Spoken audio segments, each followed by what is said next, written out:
Hi, this is David with entry number 612. Here, walking, meandering, ever vigilant on the streets of, I guess this is home day still, I guess.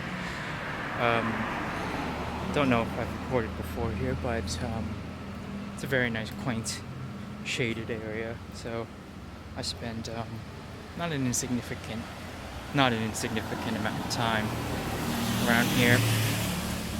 I wanted to discuss a couple things today, but to be honest, the main thing I wanted to talk about, I don't really want to talk about anymore because it'll kind of like bring my kind of mood down, and I don't want to do that. So I don't want to be serious.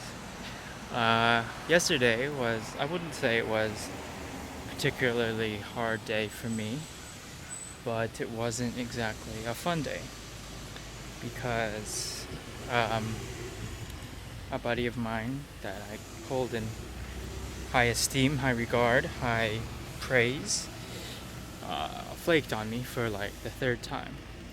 Look at this. This is nice, right? This little flower thing.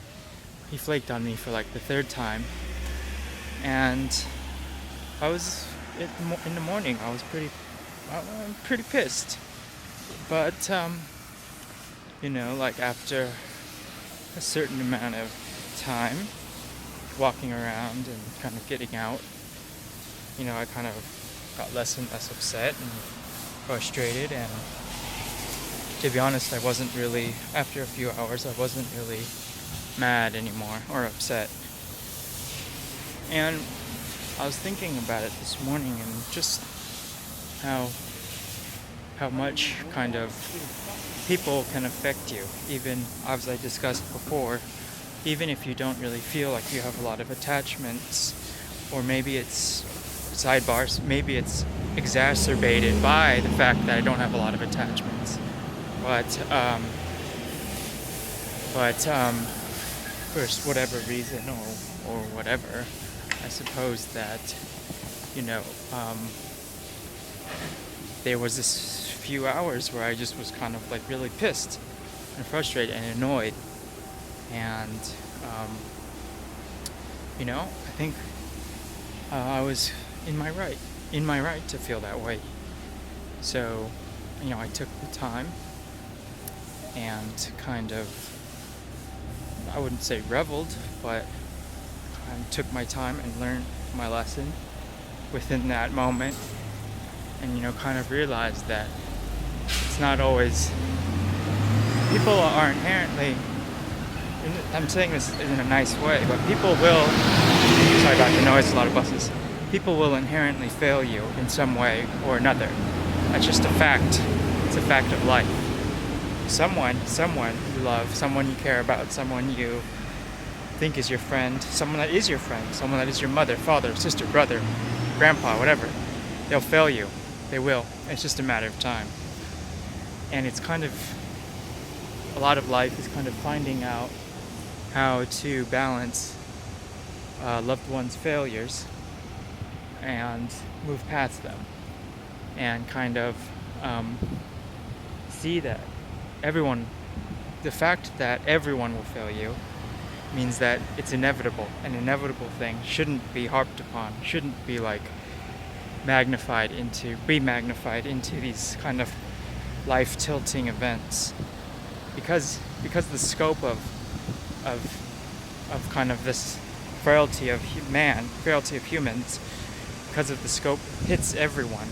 It's an inevitable thing that everyone that you care about will fail you in some way.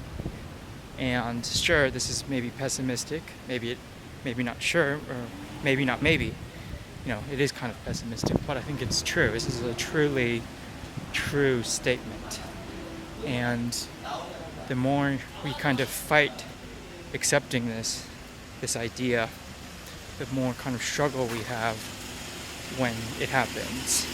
And so, like, for me, I was able to go, oh, yes, my friend failed me in this regard. And you know what? It's fine, because he's just human, and I'm sure I failed other people many times without knowing it, maybe knowing it, and it's just kind of something that people do inherently, and it sucks, and it doesn't particularly feel good, and it doesn't really, make me proud and do whatever, but there's a certain aspect of humanity that is, of being human, that is realizing the situation for what it is and moving past it, because staying mired in focusing and kind of mulling about in negativity isn't going to help anyone. It's not going to help you. It's not going to help your friends and loved ones that fail you. It's not going to do anything any good. And I wanted to call my friend and say oh, this really pissed me off. This really hurt me. This really was a shitty thing. But unfortunately, or maybe fortunately, we live in a kind of world that kind of dictates that you can't say that to people anymore. You can't call people out on their shit. You can't shame people for the shitty things they do. You just kind of have to see them and then go, oh, okay, whatever, and that's about it. That's as good as it gets, really, for most people. And that sucks, and that's not a good thing, and whatever. I think that's maybe worse than the whole everyone fails you thing. But unfortunately, for some reason or other, we kind of have to live like that to be a part of the society. But anyway, I'll end the rant, or not really a rant, but just the discussion there. Thanks for watching, and I'll talk with you soon. Bye.